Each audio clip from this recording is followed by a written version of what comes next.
will constantly speak His praises.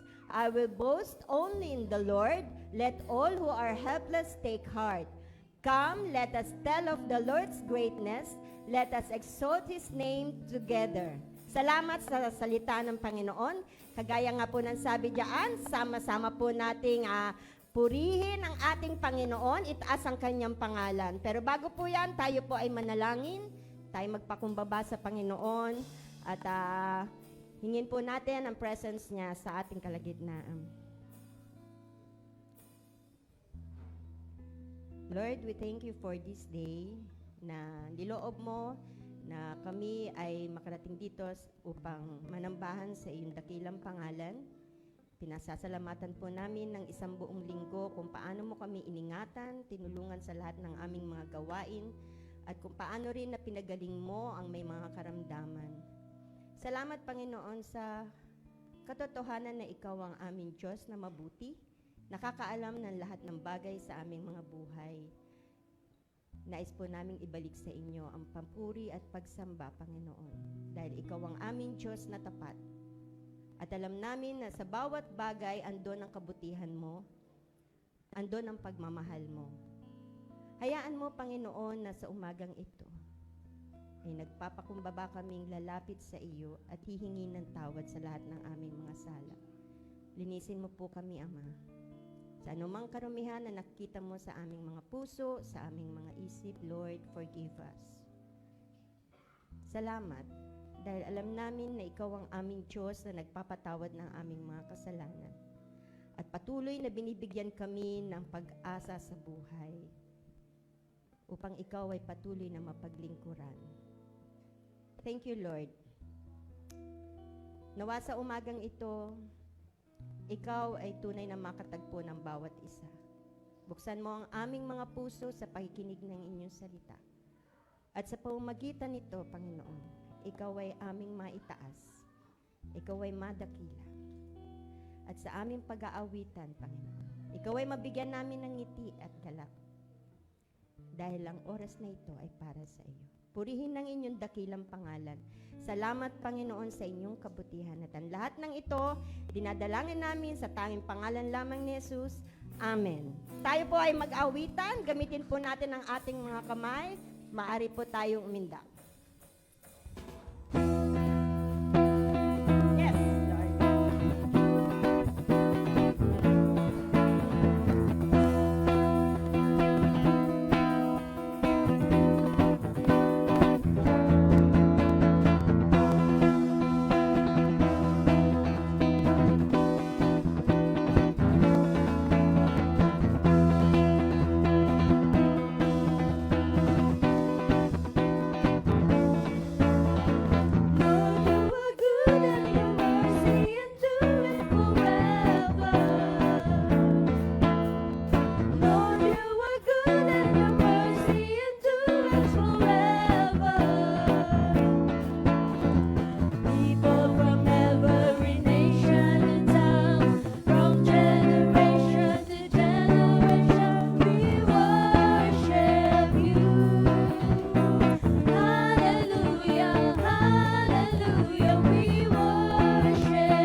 you are good and your mercy endureth forever. Lord, you are good and your mercy endureth forever. Lord, you are good and your mercy endureth forever. People from every nation and tongue, from generation to generation. People from every nation and tongue, from generation to generation. Yes, generation, we worship you. Come on, worship the Lord. Hallelujah, hallelujah. We worship you for who you are. Whoa, whoa, whoa. We worship you. Hallelujah, hallelujah. We worship you for who you are. We worship you. Hallelujah, hallelujah. We worship you for who you are. For who you are. For who you are. You are good.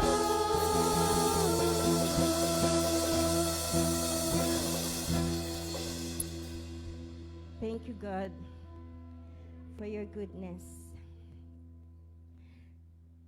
In every day, Lord, ng buhay namin, nararanasan namin ang kabutihan mo, Panginoon.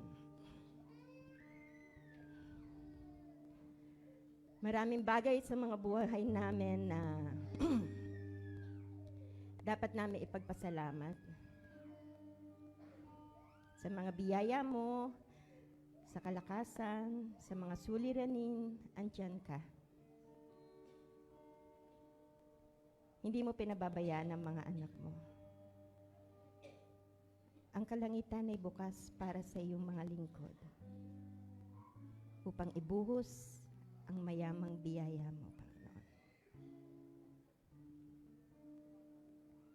May mga pagkakataon, Lord, na nagkakaroon kami ng karamdaman, pero hawak mo ang buhay namin. Ikaw ang nagpapalakas sa amin, Lord, upang sa isang araw ng aming pagising, patuloy ka naming mapaglilingkuran. May mga pagkakataon, Lord, na nasasaktan kami. Kapag inilapit namin sa inyo, Panginoon, andun ang kapayapaan. Dahil sabi mo nga, you are always in control. You love us so much. Kahit hindi namin kayang pantayan yun, patuloy ka nagiging tapat.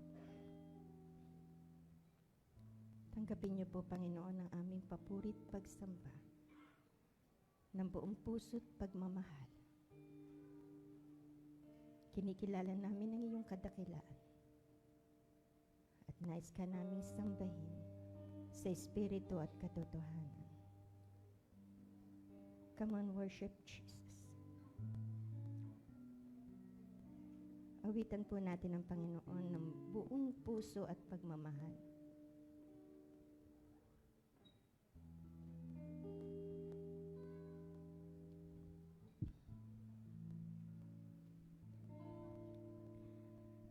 God is in control.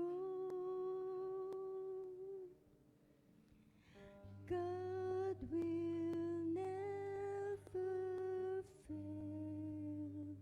I'll open up my eyes, have faith in Him alone. Greater things prepared for me. I am not alone. I am in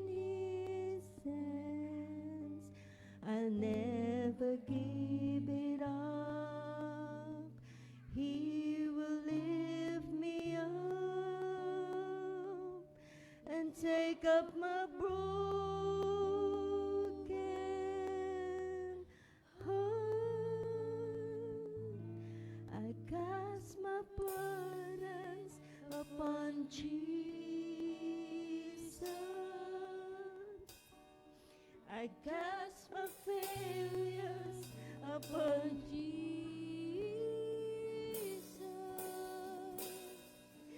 Oh, my worries,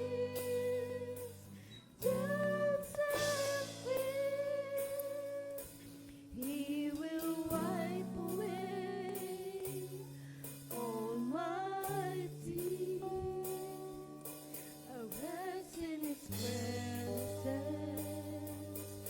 hope in His presence, life in His presence. I will remain in Him.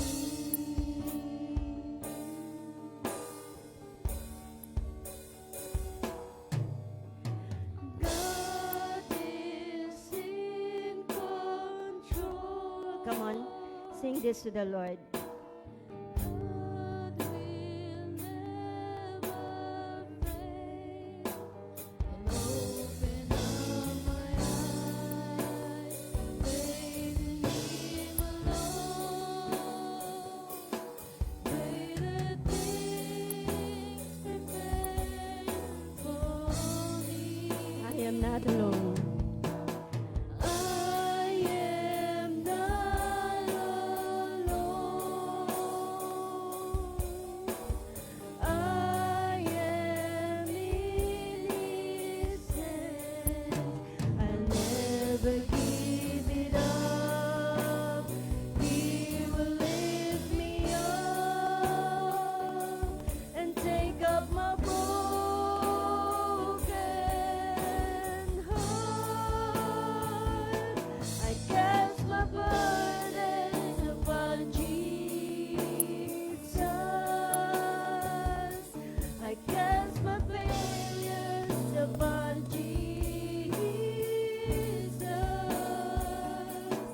All my worries, doubts and fears, He will wipe away all my tears. I'll rest in His presence, hope in His presence, life in His presence. I will remain. I cast my burden upon Jesus. I cast my failures upon Jesus. All my worries, doubts and fears, He will wipe away all my tears. I'll rest in His presence, hope in His presence, life in His presence. I will remain in Him.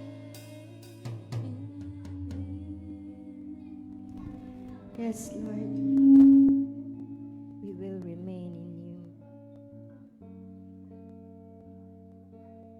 Batid niyo po yung laman ng puso ng bawat isa.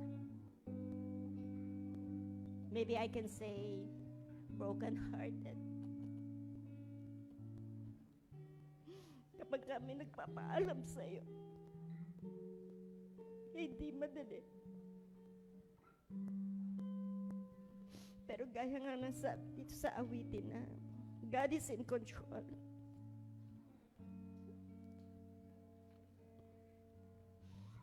Gusto naming maranasan, Panginoon, yung rest. Na kahit pa man na may lalayo, andun ang pagsama mo sa amin. Hindi namin control, Lord, yung plano mo para sa buhay ng bawat isa. Gusto man namin na lagi siyang makasama. Pero alam namin na meron kang mas magandang plano para sa bawat isa. Kaya naman, ipinagkakatiwala po namin sa inyo lahat. Dahil ang lahat ng bagay hindi nalilingid sa inyo. Nais ko pong isuko, ano man ang nararamdaman ng bawat isa sa atin ngayon, let's surrender it to the Lord. For He is the only one who will give us peace and rest. Come on, let's worship God.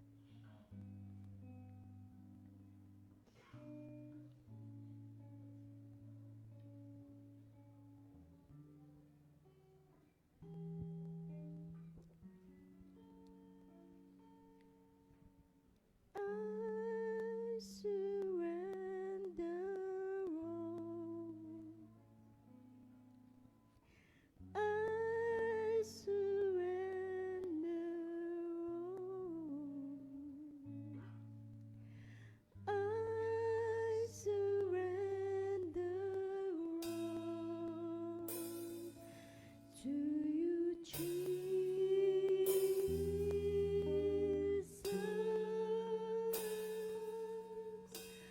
I surrender all. I surrender all. I surrender all to you. Come on, once again.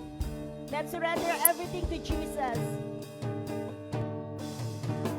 I surrender all. I surrender all.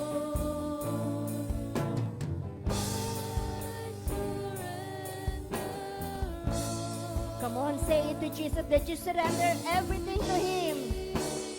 God is good. Come on, worship. I surrender all. I surrender all. I surrender all to you.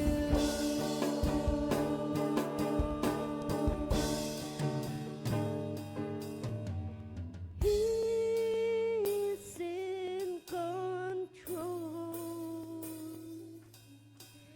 He's powerful.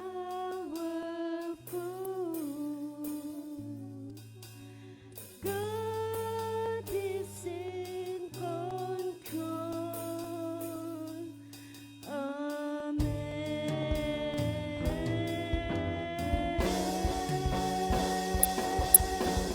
He is in control. Yes, thank you, Jesus. He is powerful. God is in control.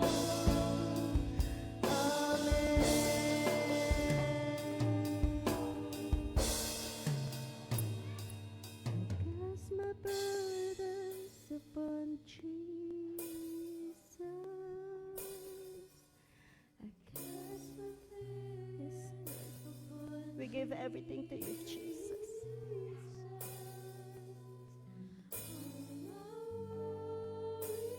Help us, Lord, to experience you more and more and more sa buhay na ito, Panginoon. We need you, Jesus. Wipe away all our tears, Jesus. Rest in His presence, hope in His presence, life in His presence, will remain. I cast my burdens upon Jesus. I cast my failures upon Jesus.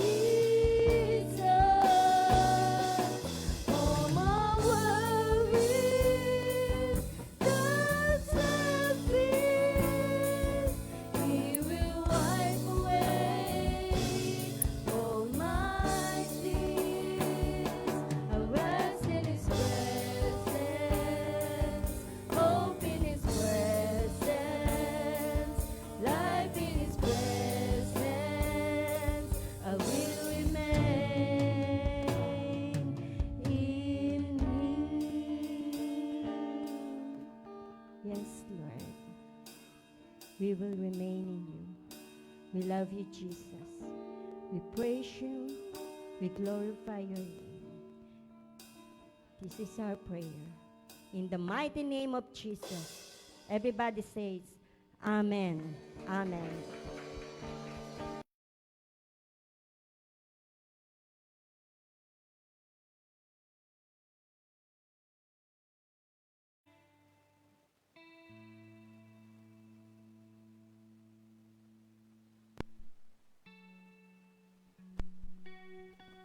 Sige po, manatili po tayong nakatayo at manalangin po tayo sa Panginoon. Let's pray. Panginoon, marami pong salamat sa araw pong ito, Lord. Kami po ay muli mong dinala, Panginoon, sa simbahang ito, Lord, upang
magandang umaga po, parang wala po ako naririnig.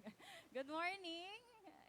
Amen. So, ayan, parang kakagising lang po ng iba, no? So, ayan, pagpalang araw po sa bawat isa. At ngayong araw po tayo po ay mag-aaral muli ng salita ng Diyos sa chapter po ng, sa chapter 15 sa libro po ng Romans, na po. So, parang ilang linggo na, halos isang buwan, na po na inaaral po natin ang salita ng Diyos sa aklat po ng Romans or Roma. So ito po, nasa 15 na po tayo ngayon. So parang makakatapos na tayo and next week 16 na po. So konting ano lang po, review ng konti, no? So ang Book of Romans po, ito po ay kumbaga isa po siya sa mga sinulat na libro sinulat na letters po ni Romans ay ni Paul sa mga taga-Roma po, no? So and up to now, So kahit hindi naman directly ito po na sinulat sa atin, pero it is for the church of God. No po? Ito para to sa mga mananampalataya ni Kristo. At specifically sa church. No po? So ito ay sinulat para ma-edify, para mapalakas, at para maturuan ang mga tao. No po? And si Paul, bilang apostol ni Jesus, na Panginoong Jesus, no po, pinili siya ng Panginoong Jesus upang magdala po ng mensahe. Specifically, ito po ay centered sa gospel, sa mabuting balita na si Jesus ay namatay para saan po? Sa ating mga kasalanan, bayaran ng ating mga kasalanan, at siya po ay hindi na natiling patay, kundi siya po ay na-resurrect. At yun nga po ang katagumpayan. Kaya po may mabuting balita, ano po, may gospel, because Jesus is risen.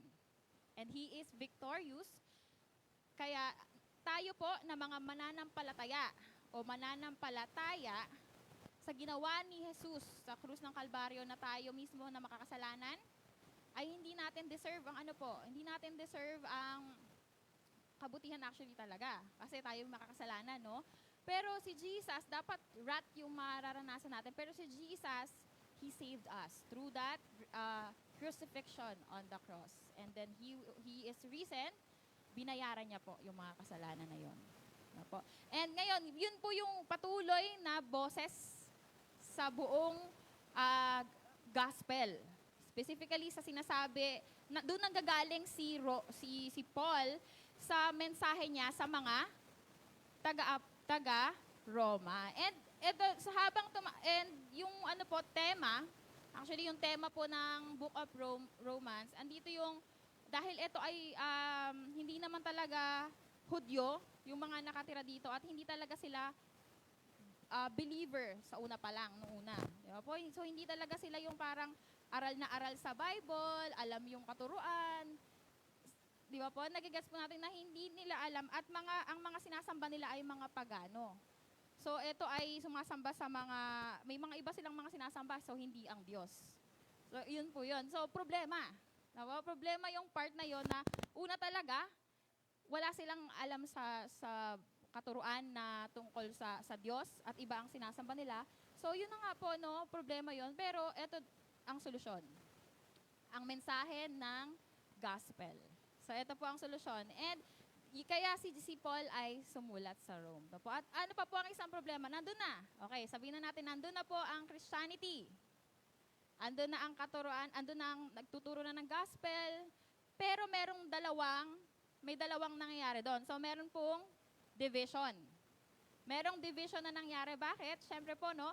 Dahil etong mga naniniwala sa mga Diyosan, may iba silang mga pinaniniwalaan sa Roma,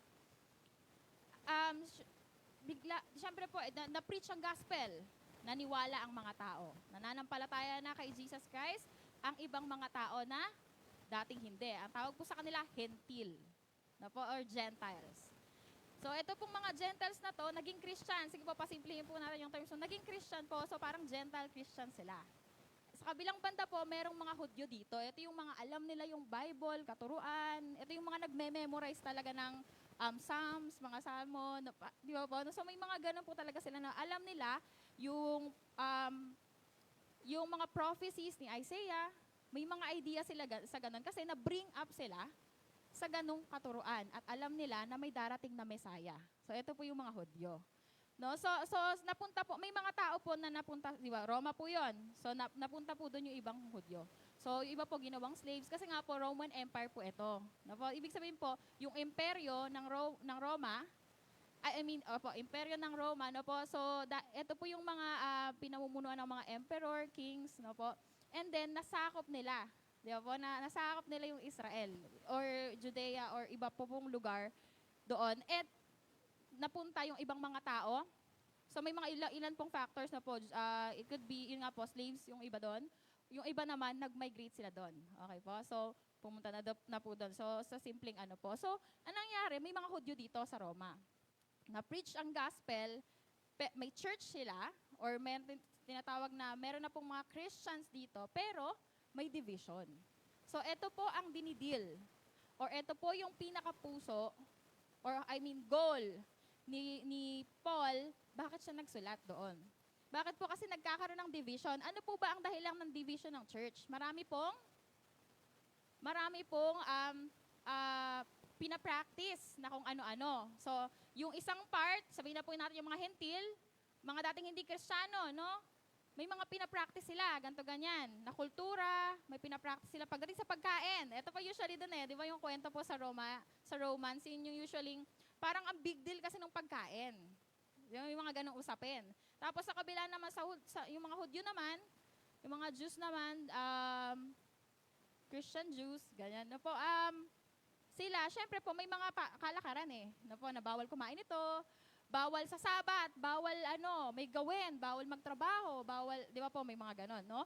So, yung mga ganong bagay na kahit si Jesus mismo, nung nagpagaling si Jesus, alam po natin yun, may kwento po or tagpo sa Bible na nagpapagaling si Jesus, tapos, kinikriticize siya ng mga Pariseo. Or inaano siya,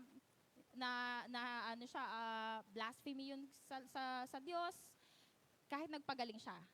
No po? Siya mismo yung Messiah o siya mismo yung tagapagligtas. So, yung mga ganun pong tagpo. So, sa Romans po, sa Church of Rome, ang dami po ditong mga nagka-clash po sila. So, nagka-clash sila due to different practices, different cultures, kung paano sila pinalaki and so on, paano sila na-bring up. And dumating pinadala po, kaya po si Paul, yun po yung conviction ni Paul na ano po yun, after all these things, sa lahat ng to, dumating si Jesus. Okay, para saan? Para iligtas ka at ang kaligtasan ay hindi due to practices or different practices, hindi sa pagpapakabuti lang at kung ano-ano pang mga practices maliligtas ang tao, kundi sa pananampalataya sa pangalan ni Jesus at sa ginawa niya sa krus ng Kalbaryo. So, yun po ang magandang balita. Yun po ang gospel. So, yun po yung Romans. Ganun po yung heart nung sulat or letters ni Paul sa mga taga-Roma. No po. Parang ang sinasabi po dito is, we will live by faith in Christ. So, of all these things na mga katuroan na pinag-aaway-awayan nyo, ganyan, eto talaga, yung heart ng kaligtasan ay pananampalataya sa pangalan ni Jesus at sa tinapos niya sa krus ng Kalbaryo. Po. Yun po yung gospel. And ngayon po magpapatuloy po tayo, no? And hindi naman po naluluma talaga ang salita ng Diyos. So, it's never na parang naluma or parang na-outdate. Ang salita po ng Diyos ay timeless. And sa ngayon po, hanggang ngayon, ang salita po ng Diyos, syempre ay nagsasalita po, or mensahe pa rin sa present day church. So ngayon po, aaralin po natin or pag-usapan po natin ang Romans chapter 15. Ayan, Romans chapter 15. So pero bago po yan, meron po akong question dito na paki-flash po. Ayan, meron po akong question. So actually, nung mga nakaraang linggo, or ayan, meron may pinasagot nito, mga ilan lang. So may 6 ako nakuhang sagot. Salamat po sa buhay nyo. Ayan. So may 6 ako nakuhang sagot. So may question po dito. Yung question, sige po, ano po tayo, flashback ng konti sa mga buhay-buhay, no? Can you recall one thing your brother or sister in Christ has told you or showed you which somehow built you up and changed the way you think and live your life as a follower of Christ? So ano po yun? Sa Tagalog po, kung meron kang isang bagay na, alam mo, may kakilala kang Christian, bago ka pa maging Kristiyano, o sige, Kristiyano ka na, yan, nananampalataya na po tayo sa Panginoon. Meron bang isang bagay na naaalala ka or alalahanin mo ngayon? Yung isang bagay na sinabi sa'yo ng kapwa mo Kristiyano, ng pastor man yan, disciple man yan, kaibigan mo, katrabaho mo, sinabi niya. Tas, o kaya ginawa niya. Hindi siya nagsasalita, pero yun yung pamumuhay niya eh. So, he showed that kind of character na nagpabago. or nag-build up ng faith mo, nagpalakas sa'yo, naka-encourage sa'yo? Meron po bang ganon? Meron po ba tayo dito? May naaalala tayo? Sige, alalahanin po natin yan. So, kung meron po, yan. So, ito yung tanong ko rin po doon, na, kumbaga sinend ko kasi ito parang, sige guys, ano kayo, sagot kayo ng survey. Ganun, tapos yung iba parang pero ayun po. Salamat po sa Lord, may mga konti lang ako may mga nakuha po akong sagot, pero I agreed with them na parang, same thing. May ganun ding nagsabi sa akin and so on. No? So, tayo po, no, bilang mga Kristiyano, of course, mahalaga po talaga yung church. So, importante po yung church pagdating sa paglago po natin. Hindi ko lang po ito sinasabi pero biblical. Wala rin po akong reference na nilagay. Pero when you search the Bible, it's yourself. You will see na sinasabi sa Bible or sinasabi ng Panginoon at sulat din na na sa kasulatan, tayo? We are called as a church, as a bride, as a body of Christ. Bilang katawan ng Diyos, mahalaga ang church. And yun nga po sa paglago natin, katulad ng tanong ko, if you will recall, may pagkakataon ba na, at alam ko po yun, personal, na merong pagkakataon na may sinabi sa'yo. Hindi man verse, hindi ka binatuhan ng, if God is for you, di ba? Or the Lord has a plan for you, something like that. Or, ano po yung mga nasa Bible na do not lean into your own understanding, yung ganong verse, no? Yung iba, hindi directly verse ang binabato, no? Or sinasabi, or binibigay. Yung iba talaga, they are, basically, sinasabi nila na kaya mo yan, magpatuloy ka sa Panginoon. Yung mga ganong word na maaalala mo na, alam mong, paano ka na patalikod ka na o kaya paalis ka na, paayaw ka na. Yung may mga ganon po tayong pagkakataon, or feeling mo you're lost at kung ano pa, or feeling mo wala siyang saysay at the moment, hindi mo nakikita yung sense nun. Di ba? May mga ginagawa tayong hindi natin nakikita yung sense or hindi pa natin naiintindihan. Pero may sinabi or may ginagawa kasi yung kapwa mo Kristiyano na nakita mo that changed the way you think or live your life. Akala mo tama itong isang bagay na to, pero one day, di ba, meron ka naging katrabahong Christian. And then, ganun siya mamuhay. Yung parang, wow, grabe Lord, totoo ka. Biglang gano'n, no? Yung parang, buhay ka. Grabe po. May mga ganun talagang pagkakataon at hindi lang siya yung parang expression, no? Pasensya na po kayo sa aming mga Gen Z. Minsan talaga sobrang Gen Z. Sobrang OA po namin mag-react, na yung parang lahat na lang yung words, yung paggamit ng word. Pero legit po, no? Hindi po OA, no? Yung parang, buhay ka, Panginoon, no? Pag nakita mo yun na yung kapwa mo, Kristiyano, ganun mamuhay, talagang, hindi pala to religion lang. Ganon na po. May mga ganon po ba tayong pagkakataon? Makaka-agree po ba tayo doon? Amen po ba?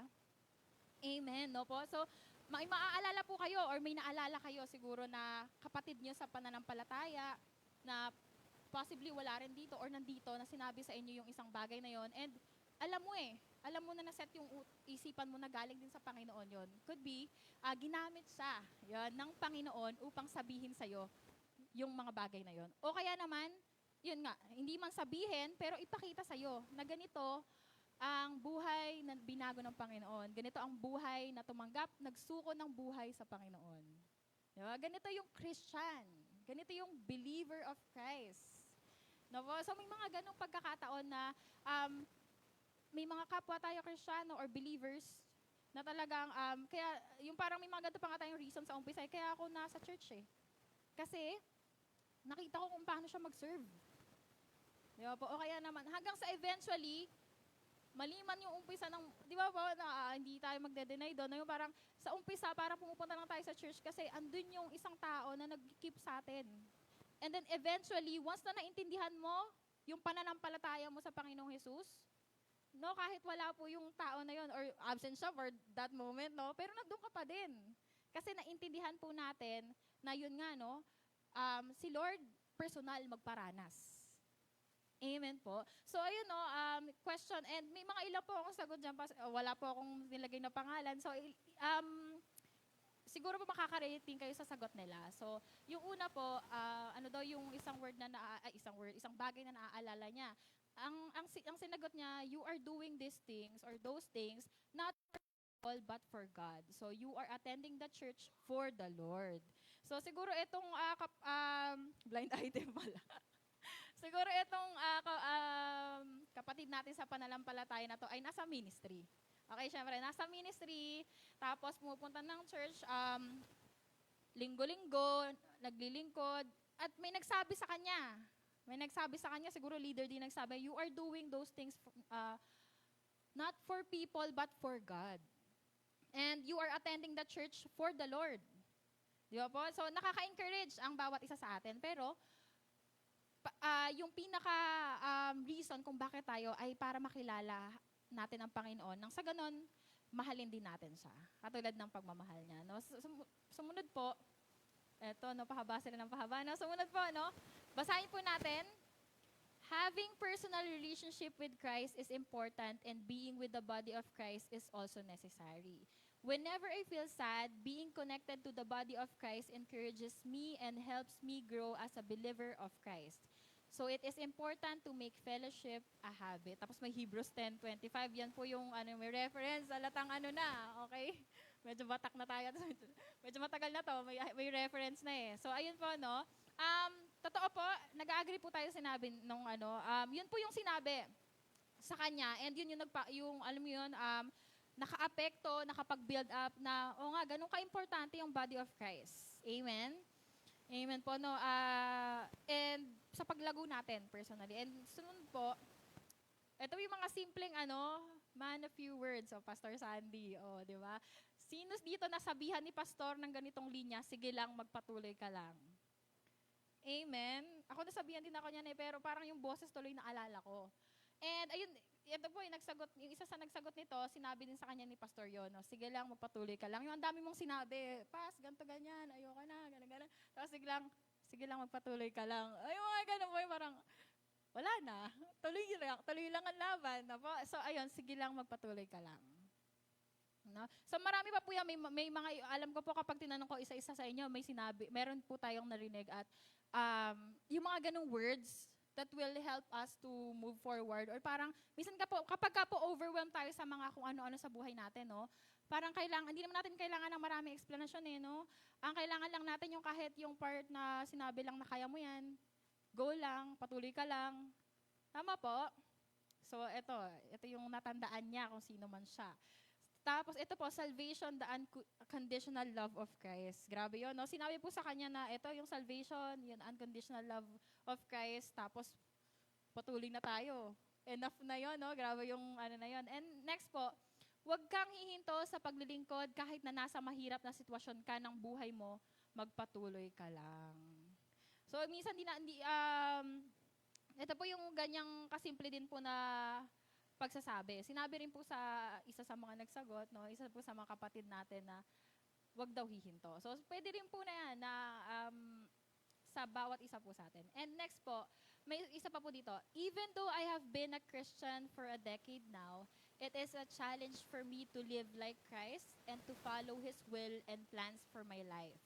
I am thankful that my brothers and sisters in Christ have taught me that though you face those challenges, God's grace is sufficient and He's present in your He is present in your life. May kasunod pa po yan. So, it is easy for us to quit, but every time I see people who commit their lives to God, exert effort to do His will and follow His words, and make you feel that when you open up your life to them, there is no judgment.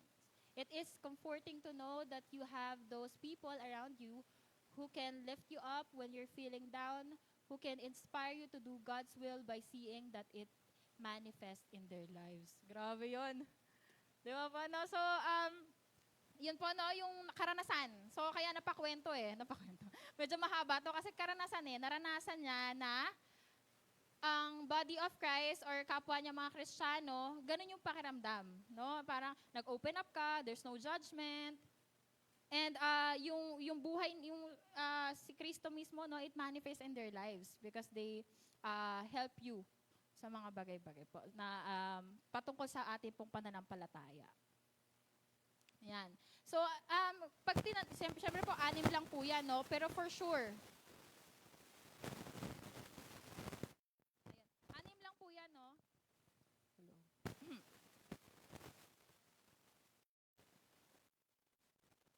Pero for sure,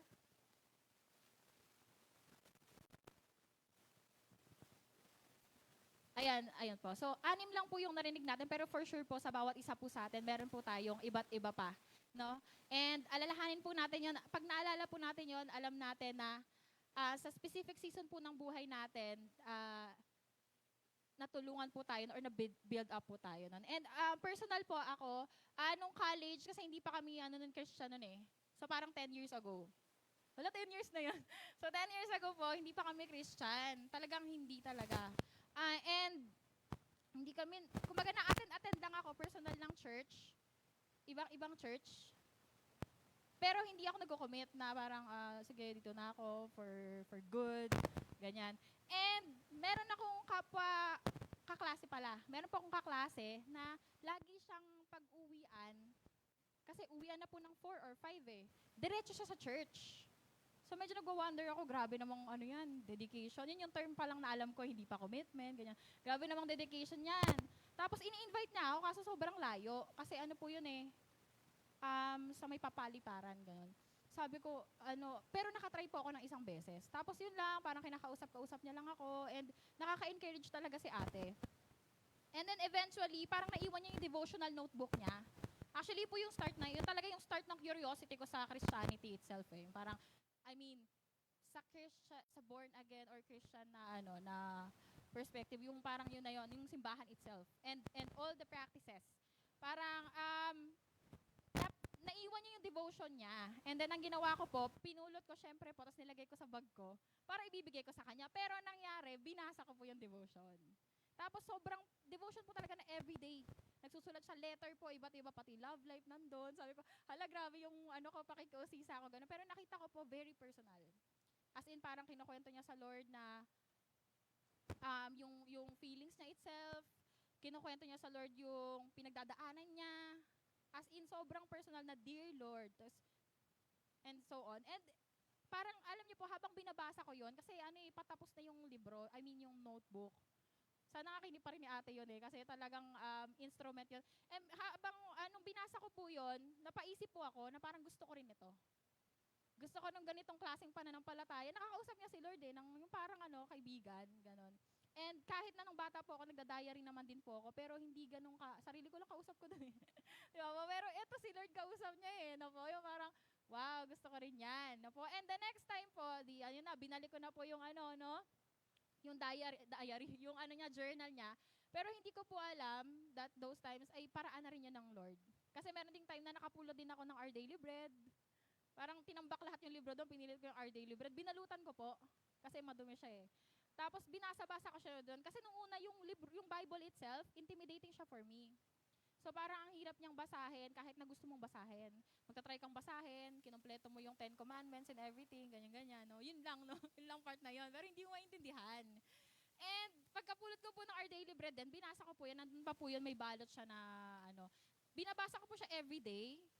Tapos dahil nakita ko po yung devotion ni ate, nung kaklase ko, ginaya ko po siya kasi nagde-devotion siya eh. Ginamit ko yung Our Daily Bread, tapos nag-devotion ako. Kaya pagpunta ko po sa KM, ayun pala yung devotion. Parang gano'n, yung ayun pala yung devotion. Yung parang, nung na-invite po ako sa church, tapos nagde-devotion, yun pala yung devotion, yung magsusulat-sulat ka. Prior to that, may mga gano'n na po ako kasi nakita ko yung classmate ko na nagsusulat siya ng letters niya sa Lord.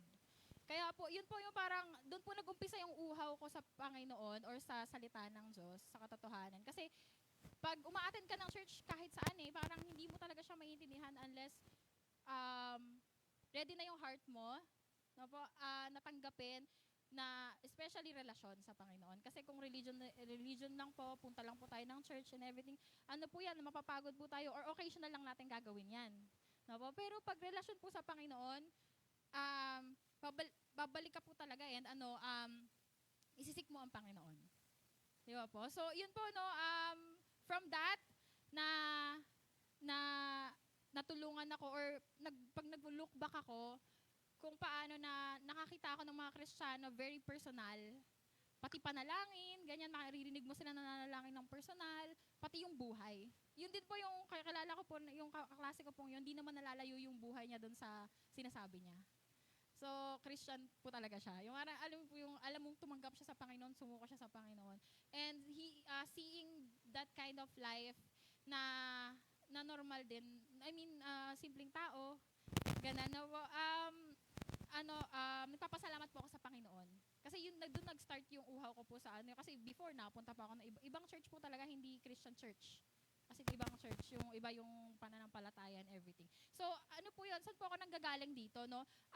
Yun po, ibig sabihin po, yung mga ginagawa ng mga kapwa nating Kristiyano, it affects us. Sa una, hindi po natin ma-interpret yan eh. Hindi natin malalaman na naaapektuhan tayo ng ginagawa ng kapwa nating Kristiyano. It could affect us positively or negatively. So, dalawa yan, no? Posible na pag ginawa to ng kapwa nating Kristiyano, maka-apekto sa atin, or bihira yung sobrang deadma tayo. Pero at some point, there is an impact on everything that we're doing. Nakaka-impluwensya po tayo ng tao. No? And the church, we are the church, di ba po? The church is not just a building, but people. So the church, ibig sabihin, gumagalaw, nagsasalita, nakaka-communicate, nakakapagpahayag ng damdamin. The church, tayo po ay tinawag ng Panginoon no po, para siyempre, mamuhay na may relasyon sa Kanya. And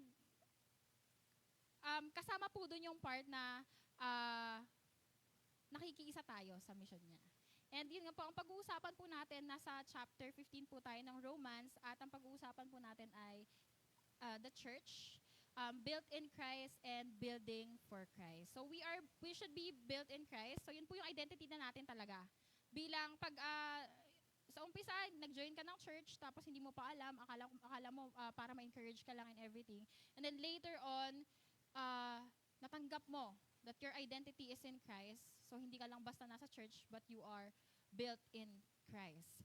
And at the same time, bilang mga lingkod ng Panginoon, bilang tumanggap kay Kristo, we are also building for Christ. So whatever that we do, eventually, once that we accept the Lord and the Lord Jesus as our Lord and Savior, everything that we do, kung nahirapan man tayo sa buhay, may pinagdadaanan tayong mabababang pagkakataon, we do it for the Lord na maging matatag, and because of the Lord. And at the same time po, yung mga bagay na nagawa naman natin sa mga katagumpayan, na po, we do it for the Lord.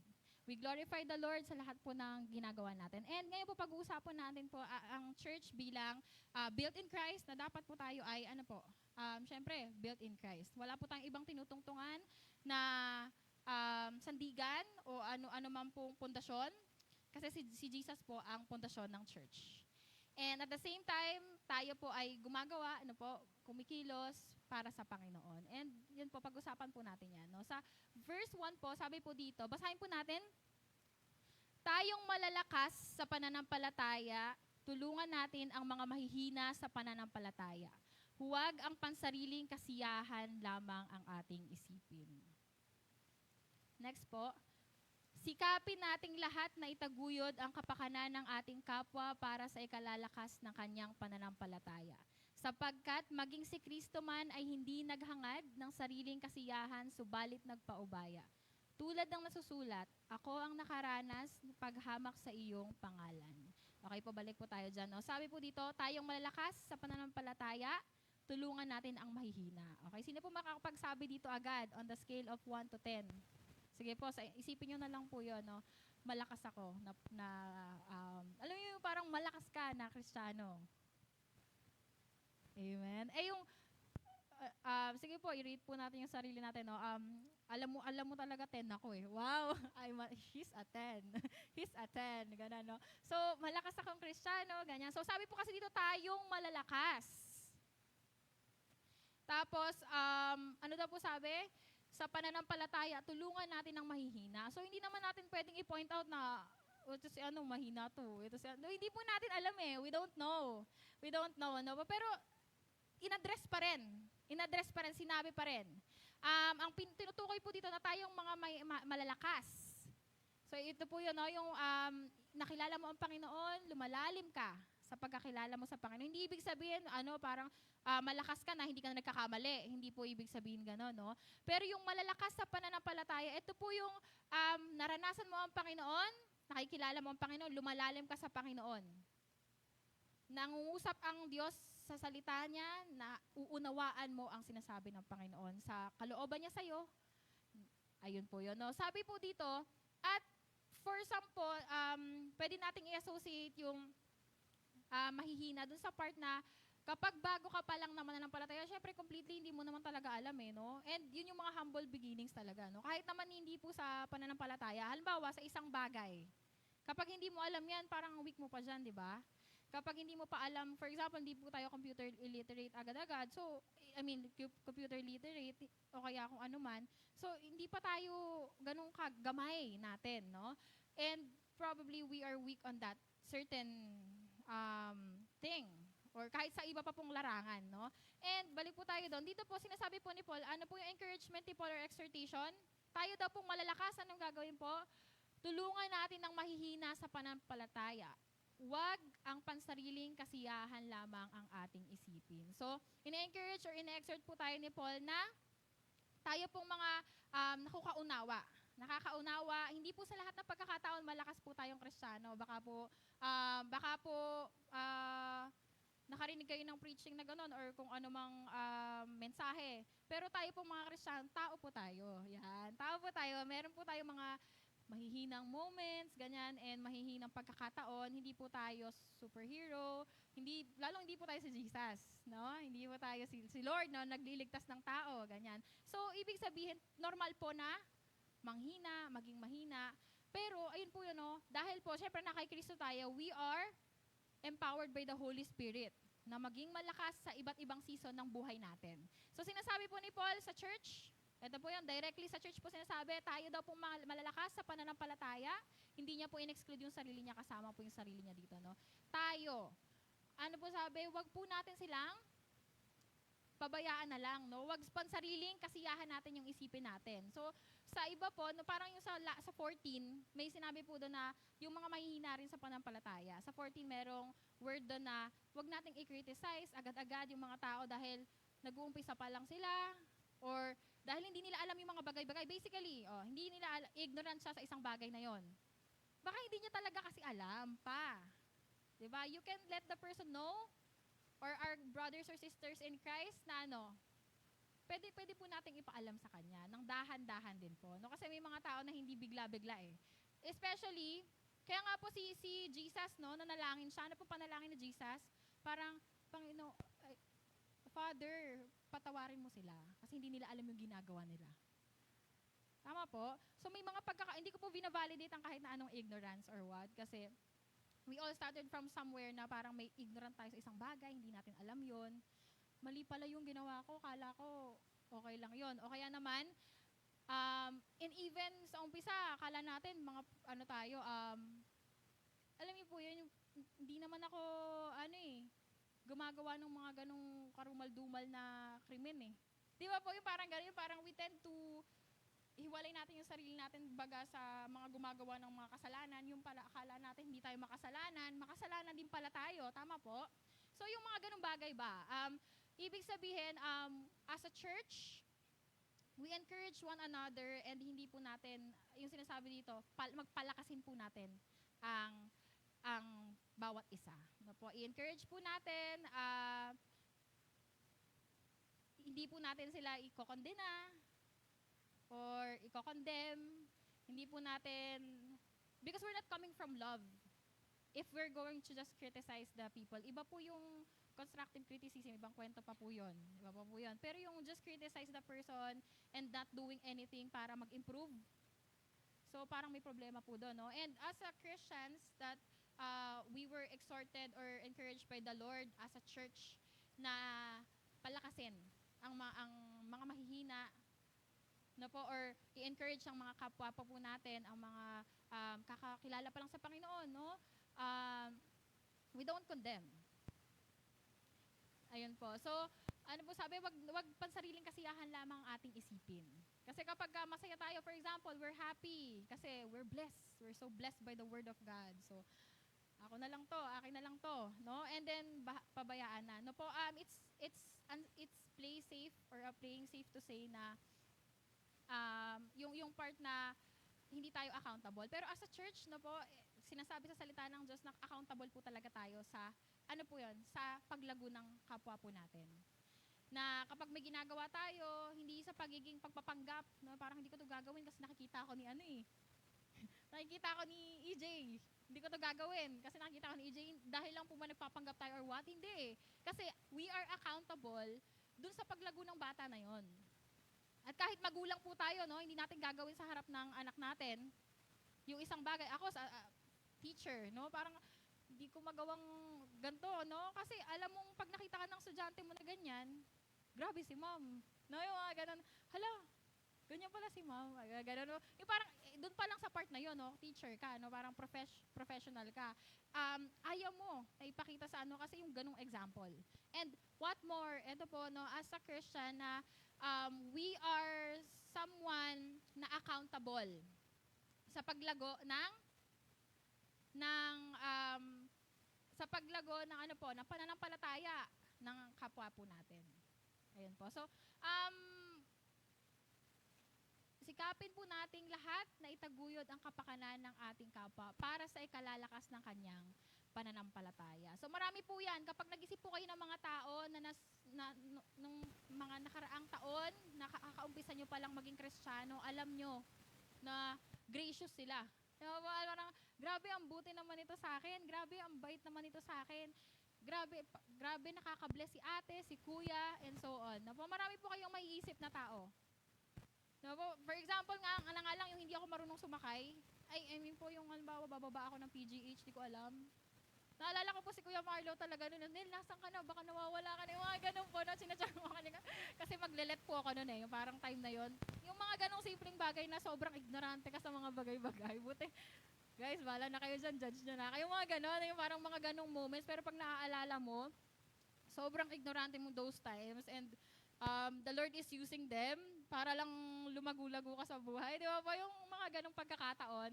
And ayan po. So, ito po yung first point ko po. First point po dito pagdating sa building up. Building up your brethren. The church, sige po, basahin po natin. The church is not only called for a mission, we are primarily called to a love relationship with Him in Christ. So, paulit-ulit po tayo sa mga ganitong ano. Pero, alam po yun, doon po tayo magagaling. First point po, we are coming from the love sa Lord po natin, unang naranasan. No? So, we come into the church, accepting Jesus and having that relationship with Him will empower us, enable us to what? To empower other people as well. So, the church, no po, hindi lang po tayo parang pag napunta ka dito, o kasama ka na sa mission ng winning souls and making disciples, kasama ka na rin sa ministry, and so on. No? Hindi po gano'n, no? Ang paglapit po sa Panginoon, ang pag-attend po ng church, una po sa lahat, ano po ang calling natin? Magkaroon po tayo ng relasyon sa Panginoon. And if you think that you don't have the relationship yet with Jesus Christ, then you can pray about that and you can ask the leaders at the same time, ating pong pastor and mga leaders po, we can ask and pray na matanggap po natin ang relasyon natin sa Panginoon. So dyan po tayo nagagaling, no? We are coming from the love relationship with the Lord, and moving forward, we can building up other people. Ganun po, no? So, hindi tayo parang sarili lang po natin and so on. Point number 2 po. Basahin po natin. Sige po, sabay-sabay po tayo. God's love language of expressing is grace, while His love language of receiving is trust. Familiar po tayo sa love language? Familiar sa love language? Yung love language ko, for example, yan, gift. Yung mga ganun, no? For example. Pero hindi po gift. Yung love language ko po, belief eh. No? Pag naniniwala sa akin yung tao, naniniwala sa akin na kaya ko, yun na yun. Okay na yan, kahit wala kang sabihin. Basta alam kong naniniwala ka sa akin, ako po yun. And si Lord, kayo po, iba, love language, time, ganun, kapag alam mo na na-express sa'yo yung you feel love when you were given time. No po? May mga ganon. Iba naman gift. Yung iba affirmation. Kapag binibigyan ka ng appreciation and everything, no? Encouragement, words of affirmation, yun yung love language mo. So ako po yung parang pag naniniwala ka sa akin, wala kang masyadong sinasabi, basta naniniwala ka lang sa akin, yan yung love language ko. Ako po yun, no? Pero ito po, no, si Lord po, ano pong love language ni Lord? Love language ni Lord ay yung ina-express niya, grace. No po? To the point that He gave His Son. To the point of death, no po? He gave His Son para po bayaran yung mga kasalanan natin. No po? He was crucified. So love language po ni Lord yan, na grace. And kahit po na makasalanan tayong tao, pinatawad tayo ng Panginoon. So grace po yung, biyaya po yan.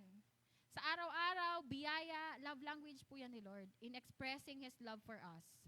And ano po yung love language na pagdating sa pag-receive? Trust. No po? Simply trust the Lord. Trusting Him sa lahat ng sitwasyon sa buhay po natin. Dun po yun.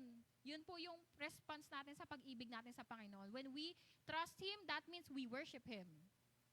When we trust the Lord, that means we obey. When we trust the Lord, ibig sabihin, sinasubmit natin. Pinagkakatiwalaan natin siya na alam natin na makapangyarihan siya sa buhay natin.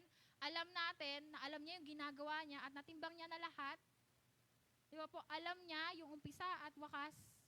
At siya mismo ang umpisa at wakas.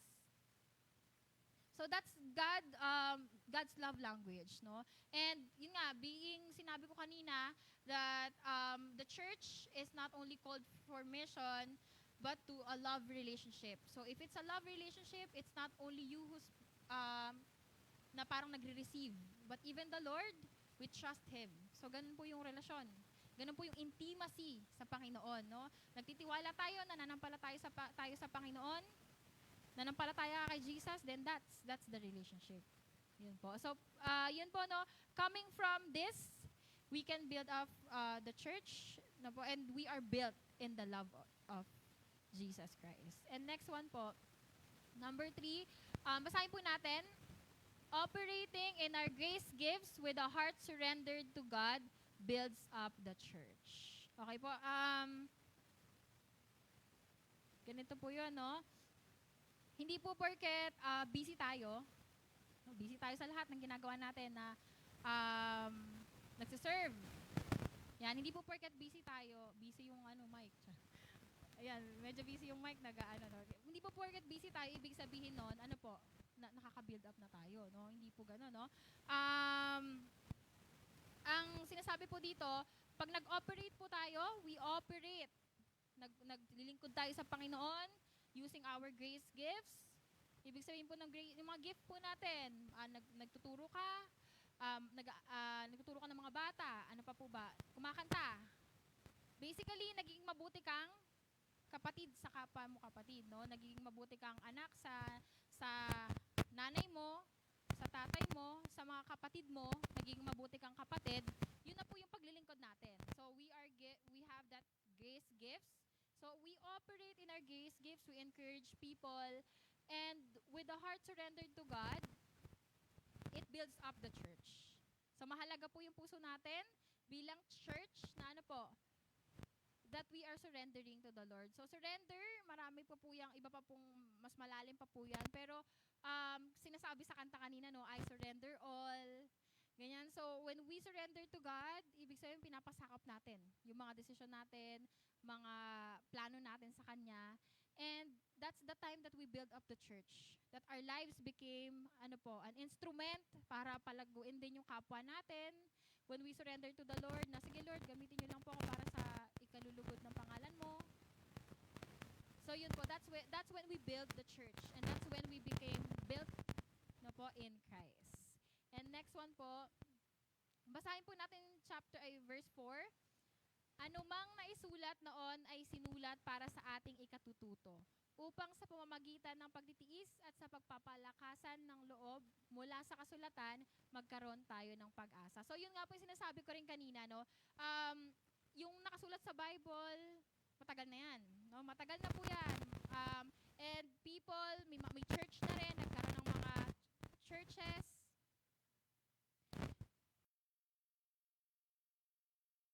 na ano daw po, yung mga naisulat before, para daw po saan? Para din po sa ikakatuto natin. And ngayon po, yung mga karanasan din po natin, no po, yung mga kinuwento, karanasan natin, ikukwento po natin sa next generation. Tama po ba? And yun po yung isa sa mga reason kung bakit kaming mga kabataan, no po, kabataan, youth, sige po, no? Kaming mga youth, sige na, tanggapin ko na po, no? Kaming mga youth pa rin to, no? Ay, alam niyo po yun, yung parang one thing that pag mag-look back ka, nakita mo kasi that you have leaders, no? You have leaders, mentors, may mga nauna sa'yo eh, na nagtapat or nagtatapat sa Panginoon. And they're not perfect. Hindi sila perfecto, pero nakita mo sila that they are serving the Lord with their hearts, with their lives, with their gifts, grace gifts. Nag-ooperate sila ng ganun, and seeing them is a testimony. It's already a testimony. Kahit di kayo magsalita, alam namin that you're living for Christ. That you're living, using your gifts para sa ikaka-advance ng kingdom. And no po, so ganun, lahat po nung naisulat na before, para sa ikakatuto po natin. And yung mga buhay din po na maisusulat, hindi man po lahat ng buhay natin, yung mga testimony natin sa buhay natin ay naisulat or naipublish. Pero it's like,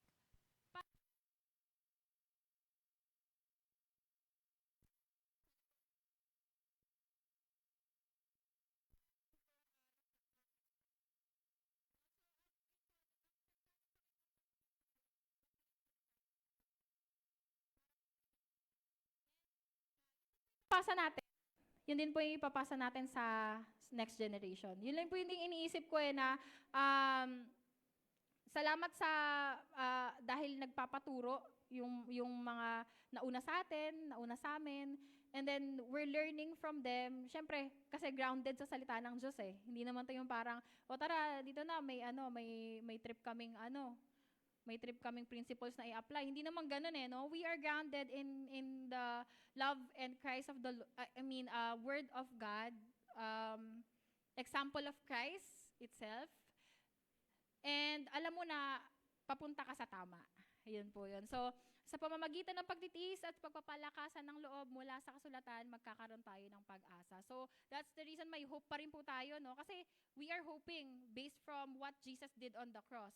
Nagkaroon ng pag-asa no, na may kaligtasan, may kalayaan sa kasalanan, no po? May kalayaan sa kasalanan, hindi ka na enslave.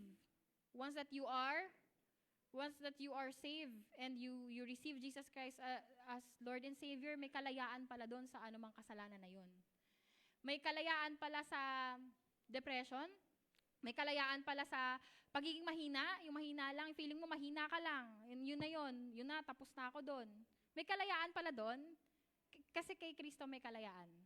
Sa lahat ng pinagdadaanan natin, may kalayaan kay Kristo po. And nasusulat yon. Nasusulat sa Biblia, sa kasulatan, na may pag-asa kay Kristo. Po. Next po. Ayan po. So, fourth point ko po, our testimonies and stories are God's resources in revealing His sovereignty and character to His people. Ayan po. So, yung mga testimony po natin, marami po kayong mga testimonies na maririnig. And personal po, naalala ko po yun yung 700 Club Asia. Ganyan. Di ba po pag 700 Club Asia, manonood ka nun, naalala ko po ang unang pagtanggap ko po nun, or yung parang nag-prayer of salvation po talaga ako sa 700 Club 700 Club po ba yung tawag doon? Ay, 700 Club Asia. Yung parang 12 a.m. Ako lang sa bahay, ganun, no po, 700 Club. Tapos, may prayer of salvation. Pero may testimony muna. May testimony ng buhay na nabago, ganyan. Nagsuko ng buhay sa Panginoon. Yun po talaga yung, doon na, nagtuloy-tuloy, naalala ko pag nag-flashback ako, doon nagtuloy-tuloy po yung desire ko sa pagkilala sa Panginoon. And then yung curiosity na, and so on. Yun po, no? So, testimonies. Yung mga pinaghihirapan po natin ngayon, pinagdadaanan natin, that will be our testimonies. Na magiging resources po, or maging instrumento ng Panginoon, buhay mo. No?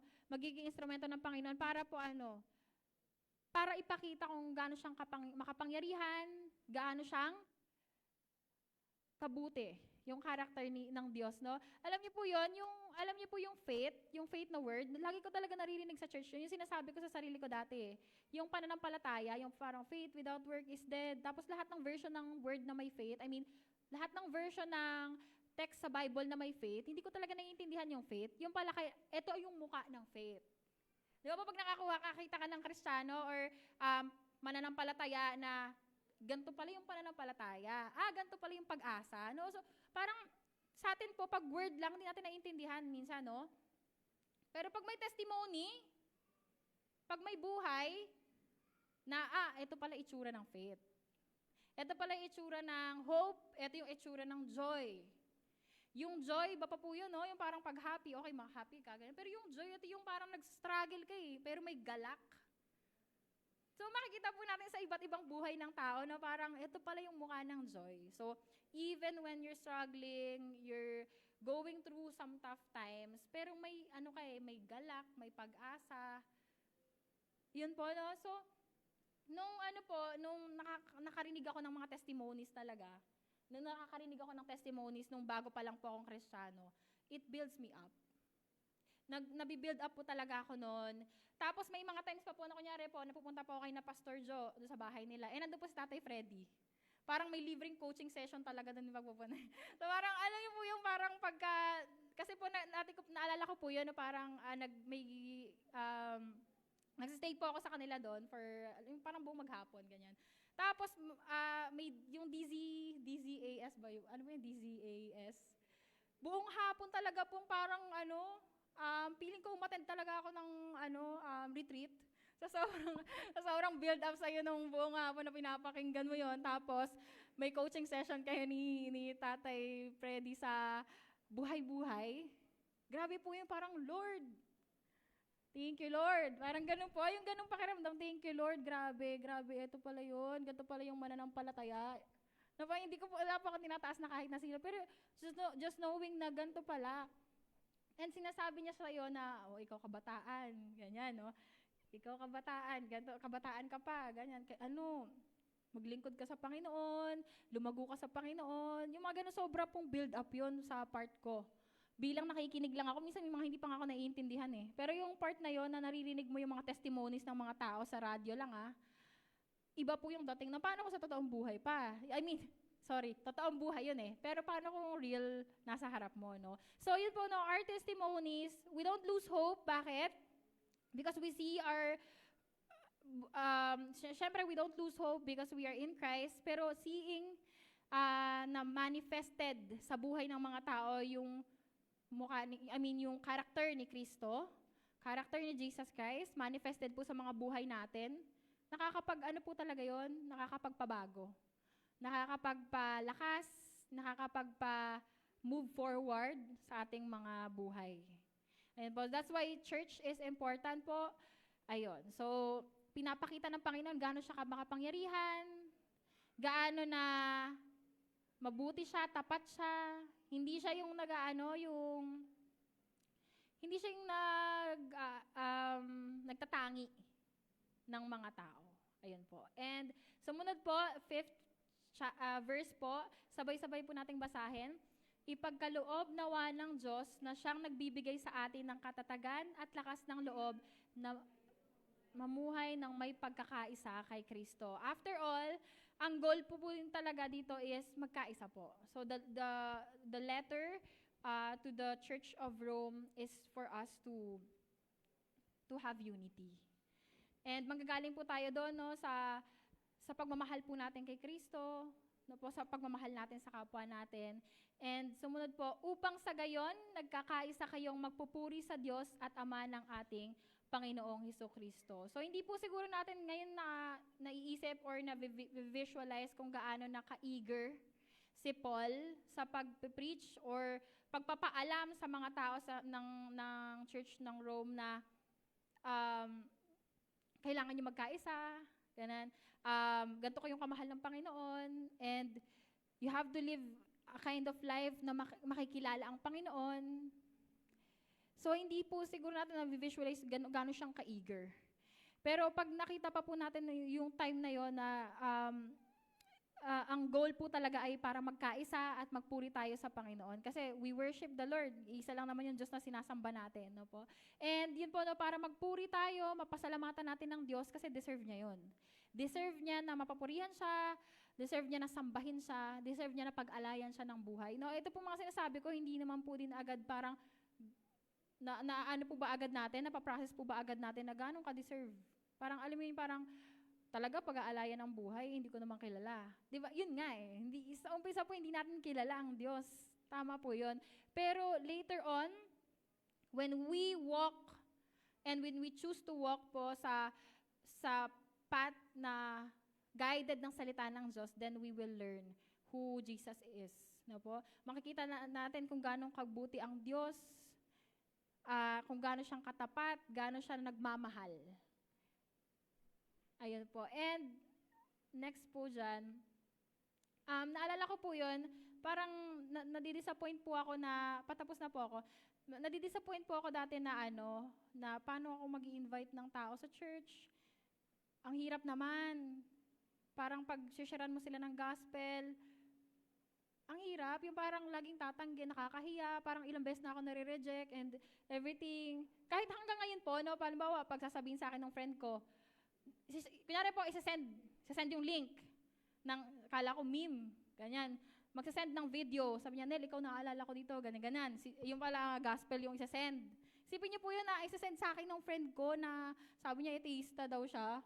Or what? Isasend niya sa akin, Nel, ikaw naalala ko dito. Yung link galing po Instagram Parang lately lang yun, last month. Tapos sabi niya, naiyak ako dito, yung binigay ni Jesus Christ,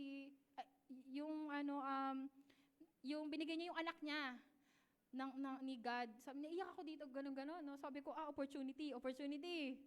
Tapos biglang sabi po niya, sabi ko, sige, since niyaya mo ako magkape, di ba? Tara, pag-usapan natin si Jesus.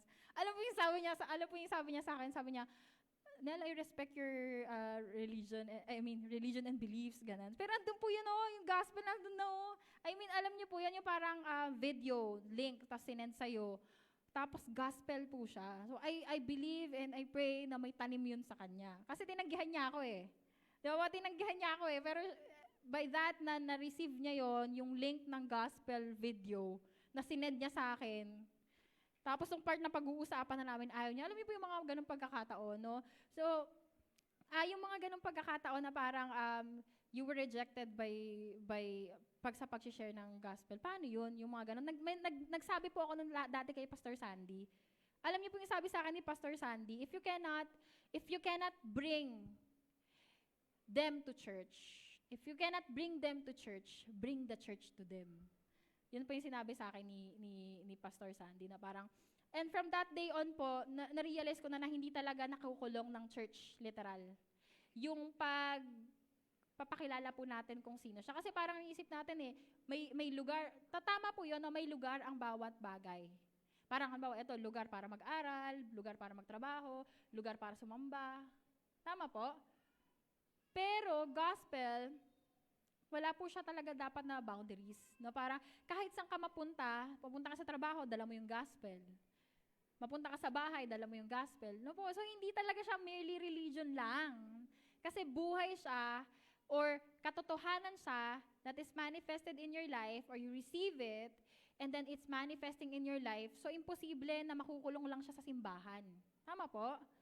So, hindi pwede na parang tsaka lang natin masishare, or sasabihin na natin, tsaka lang natin masishare, for example, yung isang bagay, dahil pag nakapunta na siya ng church, yung parang ganun, nagigets po, yun po ba yung sinasabi ko? Yung parang, hindi lang every time na ganun, no? Sinabi po sa akin ni Pastor Sandy yun na, if you cannot bring them to church, then bring the church to them. So, ito po yung encouragement sa atin na palakasin ang tao sa church, palakasin ang bawat isa.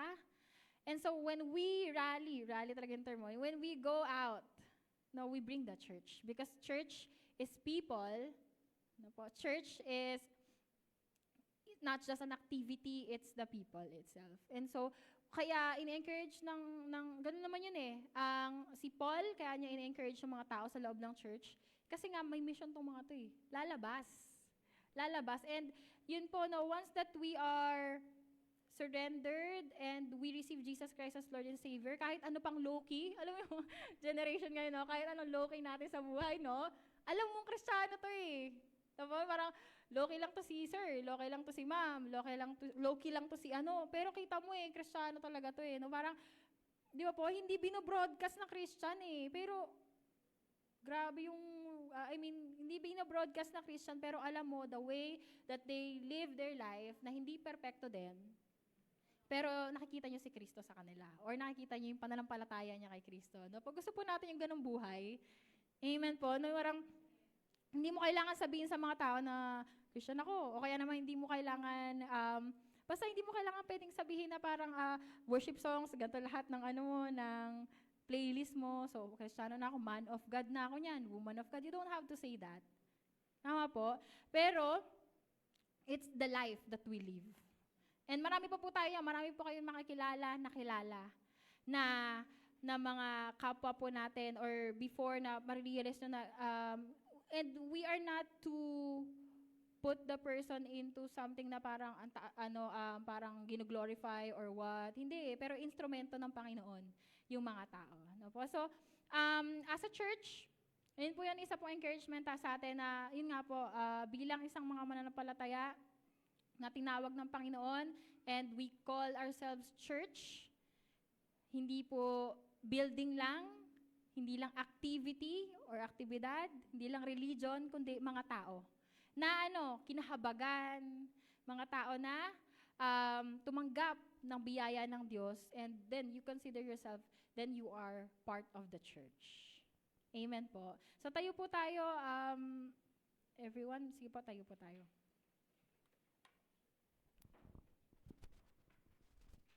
Sige po. Before po ako mag-end ng prayer, manalangin po tayo. Sige po, kausapin mo po ang Panginoon. And hilingin mo sa Lord ngayon na makilala pa siya at maranasan mo pa yung pagmamahal niya. Lumalim ka sa pagmamahal niya.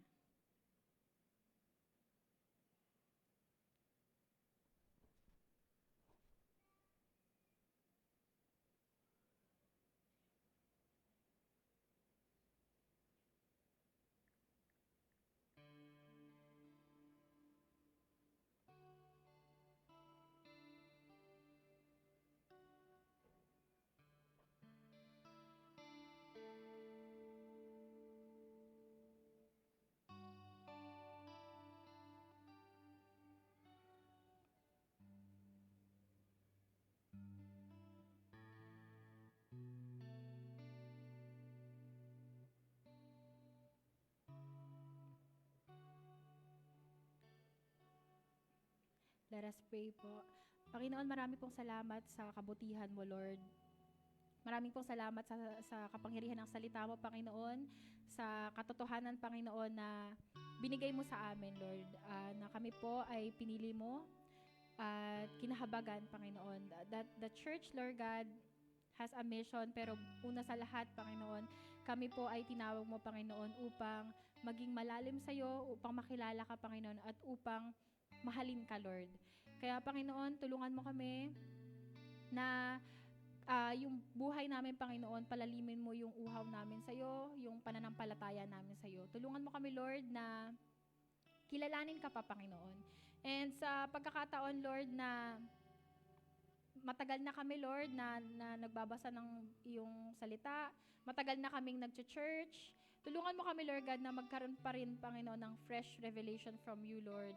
Na magkaroon pa rin kami ng uhaw, desire na mas malalim pa, na maranasan ka, makasama ka namin, maranasan ka namin sa araw-araw ng pamumuhay namin, Panginoon. And tulungan mo kami, Lord God, na maging instrumento rin, Lord, para palakasin ang kapwa namin Kristiyano, kapwa namin mananampalataya, Lord God. Hindi man namin alam kung ano yung pinagdadaanan ng bawat isa, pero Lord, gamitin mo yung mga buhay namin, Panginoon, na patuloy na magpapabago sa'yo. Patuloy, Lord God, na magpapaturo sa'yo nang sa ganun, Lord, mag-glorify ka sa buhay namin, Panginoon, makilala ka ng ibang tao. Pati, Panginoon, yung mga tao, Lord, na hindi pa nakakilala sa'yo, Lord, makilala ka nila, Lord God. Help them, Lord God, and help us, Lord God, na talagang magsuko ng buhay sa'yo. Araw-araw, Panginoon, tulungan mo kami, Lord, na sumunod sa iyo, Panginoon, na umayon at tanggapin ang iyong salita at plano sa aming mga buhay, Panginoon. At talagang, Lord, magliwanag ang iyong salita, ang iyong karakter sa buhay namin, Panginoon. Patuloy mo kaming baguhin, patuloy mo kaming palayain, Panginoon, sa ano pa man, Panginoon, na ideals ng mundong ito, Lord. At Lord, patuloy kami, Lord, na patuloy kang makilala, Panginoon, sa aming mga buhay, Lord. Salamat, Panginoon, dahil we are saved by grace. And patuloy, Lord, na mas makilala ka pa namin, mas maranasan ka pa namin. Yung mangha namin sa iyo, Panginoon, mas tumindi pa, Panginoon. Mas lumalim pa yung mangha namin sa kadakilaan mo, sa kabutihan mo, Panginoon, sa pagiging makapangyarihan mong Diyos, Panginoon. Patuloy mo kaming i-humble, Lord, at turuan. Buksan yung mga puso't isipan namin ang sa ganun, Lord, marinig namin yung pangungusap mo, marinig namin, Lord, yung leading mo, Lord, at maging kagamit-gamit din po kami sa kaharian mo, Panginoon, para po i-advance ang kingdom mo, Lord, para po may mga tao pa rin na kumilala sa iyo, Lord, may mga tao pa rin na lumapit sa iyo, at makilala po nila kayo, Panginoon, at makalaya sila, Panginoon, sa anumang, Panginoon, na kasalanan, Panginoon, anumang pinagdadaanan nila, Panginoon. Marami pong salamat sa salita mo, Lord. Pagpalain mo po ang bawat isa sa amin, Panginoon.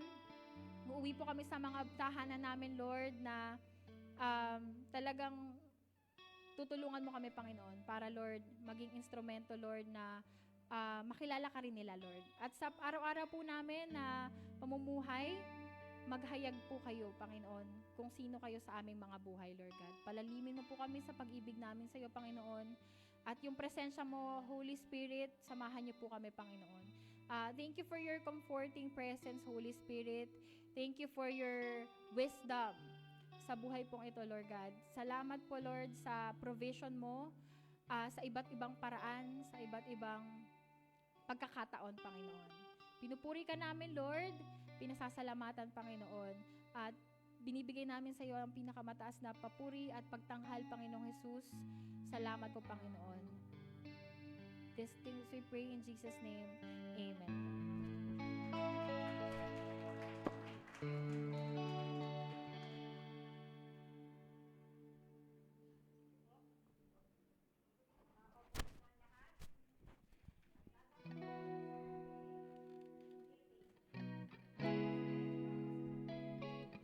Magbigay tayo ng masayang ating puso.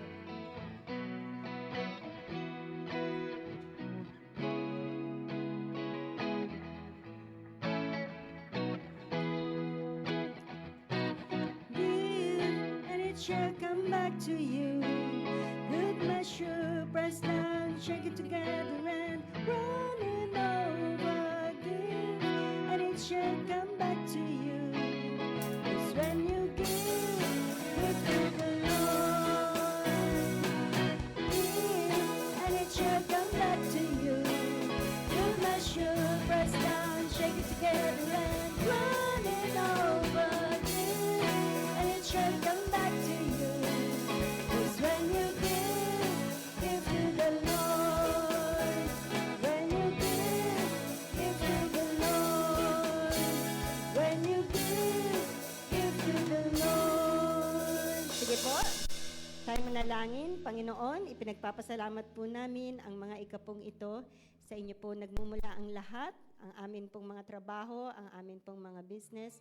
Lord, we thank you for everything at patuloy po namin inilalapit sa inyo ito na patuloy niyo pong pagpalain ng bawat isa at patuloy din kaming humingi sa mga nangangailangan po ng trabaho at patuloy niyo pong pagpalain ng mga business ng aking mga kapatid. Nawa, Panginoon, ang mga ikapong to ay tunay na maging karagdagan para sa inyo pong mga gawain. Sa inyo po namin ibinabalik ang lahat ng papuri at pasasalamat sa tanging pangalan lamang ni Jesus. Amen. Amen. Para naman po sa mga announcements.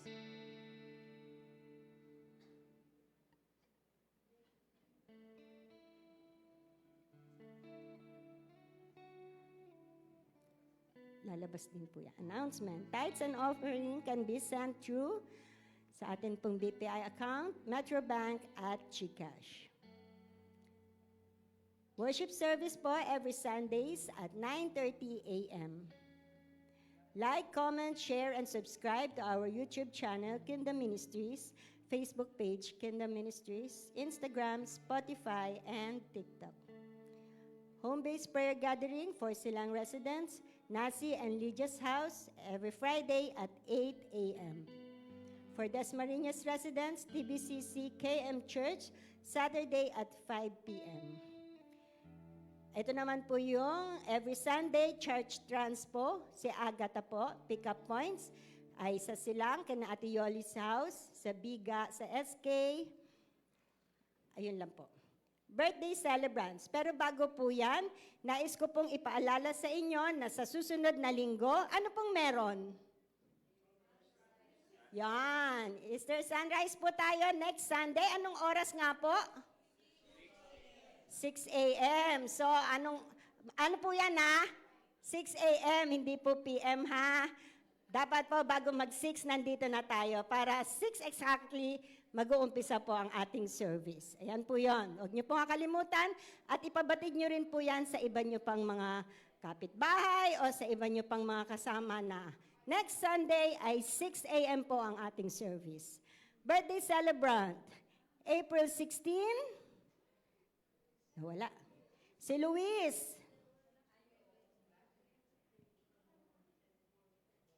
Nawala. Ayan, Luis Guillermo. April 17, si Annie Bagsal. Yan, awitan po natin sila. Happy birthday to you. Happy birthday to you. Happy birthday, happy birthday, happy birthday to you. Pagpalain po kayo ng Panginoon. Special announcement po, Youth on Fire Camp, May 1 po yan sa Labak, Naik. Ayan po.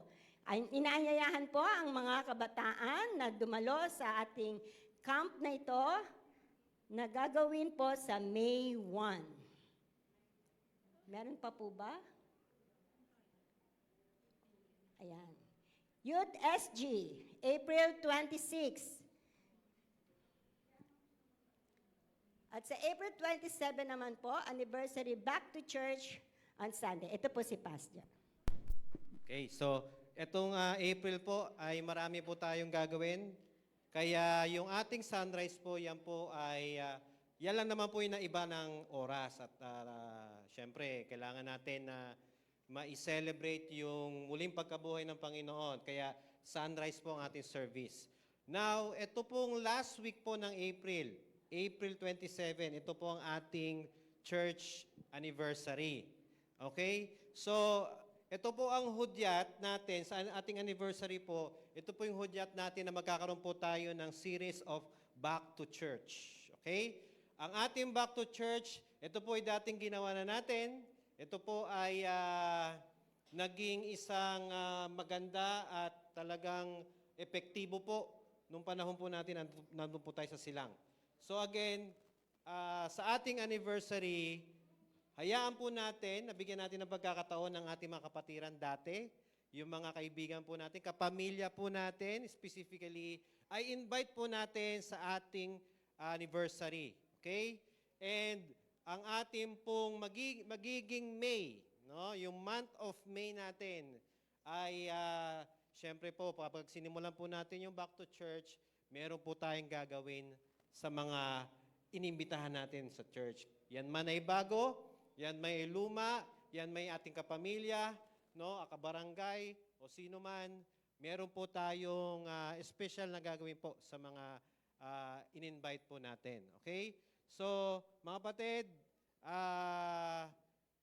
next week, alas 6 po tayo, pero sa ating anniversary, regular po ang ating time. Okay? Still yung ating 9:30 a.m. pa rin. Okay? So, wala na pong sigurong special announcement. Tumayo na po tayong lahat. Ito pong darating na week na ito ay hindi ko lang alam kung buong mundo pa, pero sa atin sa Pilipinas, tinatawag natin itong week na ito na Holy Week. Ayan. o Semana Santa. Ah, siguro itong panahon na ito parang maraming gustong umalala sa ginawa ng Panginoong Yesus, no? No, lahat yata gustong alalahanin yung ginawa ng Panginoong Yesus. Pero alalahanin po natin na tayong mga follower ni Jesus, tayo po talaga ay hindi seasonal, kundi everyday po sa ating buhay. Kanina po yung shinare po ni Teacher Nel na tayo ang isang mananampalataya ng Panginoong Yesus na lumalago sa spiritual. Tama po ba? No, kapag ganun po, pag lumalago po tayo spiritual, ibig sabihin, every day, every seconds ng buhay mo, inaalala mo yung ginagawa sa'yo ng Panginoon, ginawa sa'yo ng Panginoon, at nagiging testimony ka ng bawat isa, ng iyong pamilya, na-encourage sa'yo yung bawat mga tao sa paligid mo. Tama po ba? Kasi parte po talaga ng buhay natin si Kristo.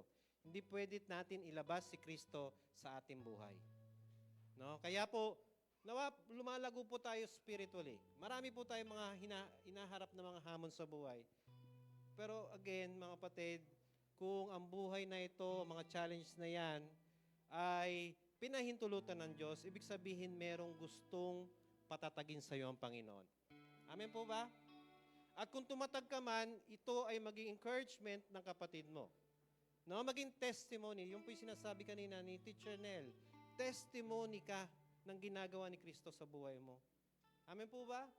So the more challenges, the more na maraming trials ka nararanasan, yan man ay health, yan man ay financial, yan man ay relational, ibig sabihin, the more na, ito yan man ay challenges, pero later on, magiging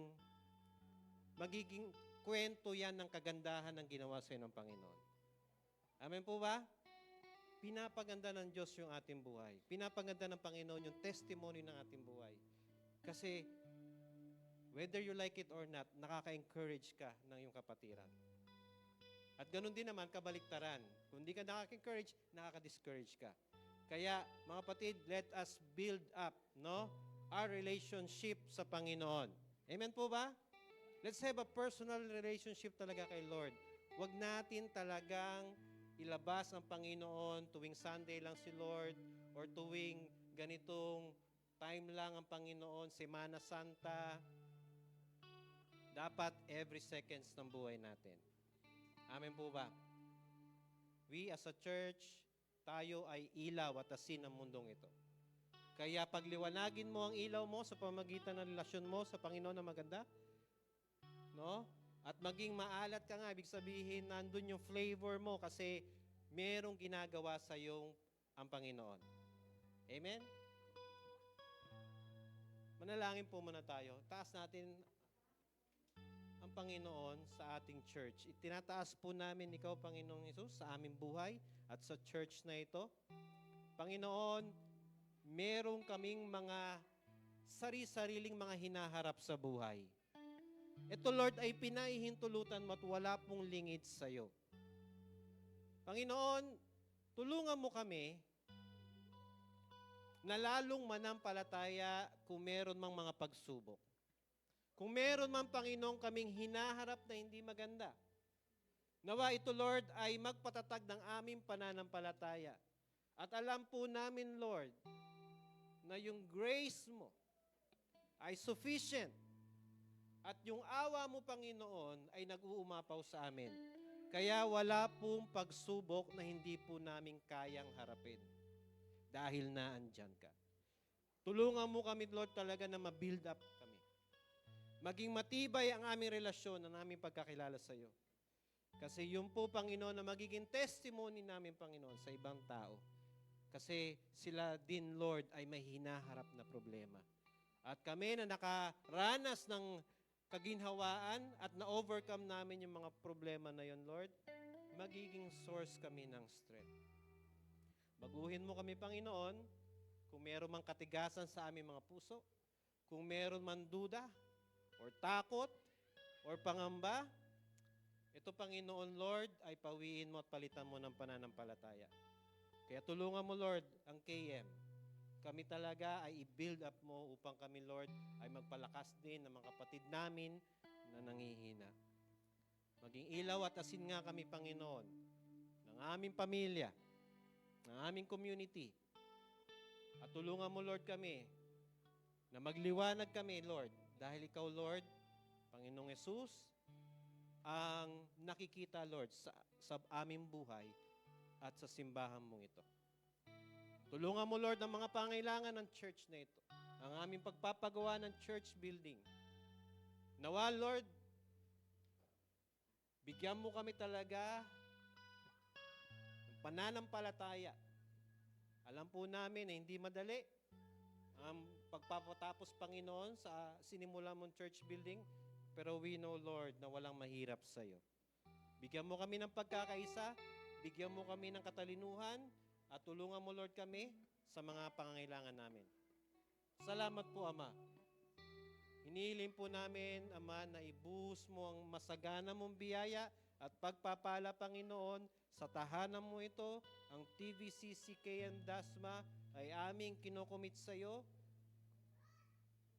Gawin mo, Panginoon, kalooban mo. At nawa, Lord, maganap at mangyari, Panginoon, ang dakila mong plano, Panginoon, sa church na ito. Salamat po, Ama. Salamat po, Diyos, sa iyo. Itinataas din po namin ang aming pamilya. Lord, alam mo, Panginoon, ang nangyayari sa aming pamilya. Kung meron ng kaguluhan, Panginoon, ayusin mo po. Turuan mo na magpakumbaba. Turuan mo na magmahalan, magunawaan at magintindihan, Panginoon, ang magkakapamilya. At tulungan mo rin, Panginoon, na maging Christ-centered, Lord, ang aming pamilya. Alisin anumang kaguluhan, alisin anumang kadiliman, alisin, Panginoon, anumang kasalanan at anumang gawa ng masamang spirito at ng kaaway, Panginoon, ay sa pangalan mo lamang, Jesus, ito'y aming winawaksi, ito'y aming pinapalayas, at nawa magliwanag, Panginoon, ang aming pamilya at aming tahanan. At totoo, Lord, na maranasan po namin, Panginoon, ang biyaya mo at hindi, Panginoon, ng mga sumpa dahil sa mga kasalanan. Salamat po, Ama. Tulungan mo ang bawat isa, i-build up mo, Lord, ang aming pamilya. At kung meron man, Lord, na pagkakataon na nagkaroon, Lord, ng pagkawatak-watak, i-restore mo, Panginoon. I-restore mo, Panginoon, ang family. At maging iisa nga ang aming pananampalataya. At nawa, Lord, generation, hanggang ika-4 na henerasyon, Panginoon, lahat, Lord, ay totoong may relasyon sa iyo, Panginoong Jesus. Wala pong mahiwalay, wala pong mapahamak. Kaya salamat po, Ama. Aming kinukumit sa iyo ang aming pamilya. Ibuhos mo ang masagana mong biyaya, ibuhos mo ang pagpapala, at ang iyong awa, Panginoon, sa aming pamilya. Ingatan mo, Lord, at protektahan mula sa plano at gawa ng kaaway. Pagpalain mo rin, Panginoon, ang aming mga pangailangan. Salamat, Lord, dahil ang biyaya mo ay sapat. Salamat, Ama, dahil kahit sa pagsubok, alam po namin na meron po talagang pag-asa. Dahil sa aming mga kakapusan, sa aming mga kulangan, kailanman, Panginoon, walang history sa aming buhay na kami ay pinabayaan mo. Kundi babalikan po namin ang mga pagkakataon na kami ay pinagpala mo. Kaya every time, Lord, na meron kaming challenges patungkol sa aming mga finances, alam po namin, Ama, na ikaw po ang siyang bahala. At ikaw, Panginoon, ay gumagawa, Panginoon, sa iyong panahon at tumutugon ka, Lord, kailanman hindi mo kami pinabayaan. Salamat, Lord, sa pagsubok at lalo, Panginoon, salamat dahil ang blessing mo, Lord, ay siyang mag-uumapaw sa amin. Ibuhos mo masagana mong pagpapala at biyaya, Panginoon, sa bawat isa, punuin, Lord, ang mga pangangailangan financial. At salamat po, Ama, sa pagsubok. Salamat, Lord, sa lahat ng mga blessings. Ito po'y galing sa iyo. Kami ay in-entrust mo lang, Panginoon, ng pagpapalang ito. Kaya salamat po, Lord, sa lahat na nagtatrabaho, sa lahat na nagbi-business. Ang mga pagpapala, Panginoon, ay talagang, ito, Lord, ay ibubuhos mo na masagana, Lord, sa lahat na nagtitiwala sa iyo at nagpapasalamat sa iyo. Salamat po, Ama, sa iyo. Itinataas namin ang bawat karamdaman. Alam po namin, Ama, na wala pong imposible sa iyo. Kung meron man, Lord, kahinaan kaming nararamdaman, kung meron man, Lord, nakaramdaman na nakita, Lord, sa aming mga pangatawan. Ama, salamat, Lord. Dahil si Jesus ay ibinigay mo at ang bawat latay na tinanggap niya sa kanyang mga likod. Ito, Lord, ang nagdulot kung bakit kami pagagalingin mo spiritually and physically. Kaya tinatanggap po namin ang mga kapatiran ko, Lord, na may karamdaman, i-build up mo, Lord, ang kanilang pananampalataya. At tinatanggap po namin, Ama, na pagagalingin mo kami. Palalakasin mo kami. At ibabalik mo, Panginoon, ang sigla at resistensya ng aming mga pangatawan. Panginoon, wala pong imposible sa iyo. Wala pong imposible sa iyo. Ikaw ang Diyos noon, ngayon, at magpakailanman. Kung ikaw ay nagpapagaling noon, ngayon, Panginoon, ay kaya mong gawin yon. Kung ikaw, Panginoon, ay naghihimala, kung pahihintulutan mo, Lord, na maghimala ka ngayon, salamat po, Ama. Kaya salamat, Lord, mula, Panginoon, sa aming ulo hanggang paa, ang aming mga organ, ang aming mga tissues, ang aming mga cells, Panginoon, ay aming, Panginoon, itinataas sa iyo na ito'y palakasin at pagalingin. Salamat po, O Diyos, sa iyo. Purihin ka, Ama. Salamat sa bawat mga pagpapalang aming matatanggap dahil sa Panginoong Hesukristo. At tanggapin po natin ang biyaya na galing sa ating Diyos na buhay at makapangyarihan. Ang pag-ibig ng ating Diyos Ama, ang pagliligtas,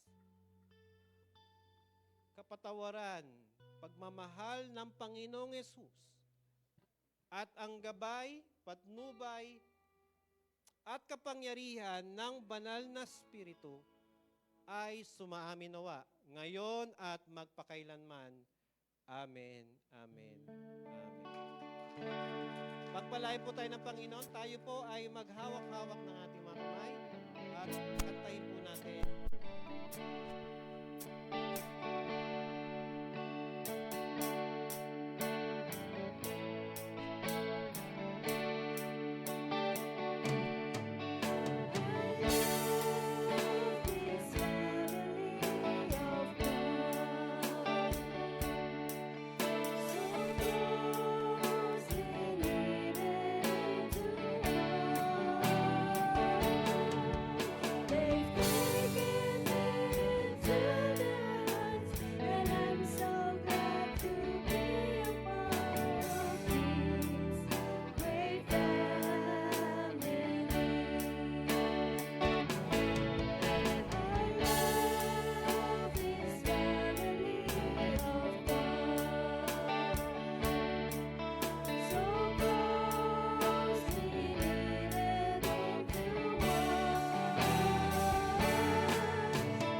tayo sa ating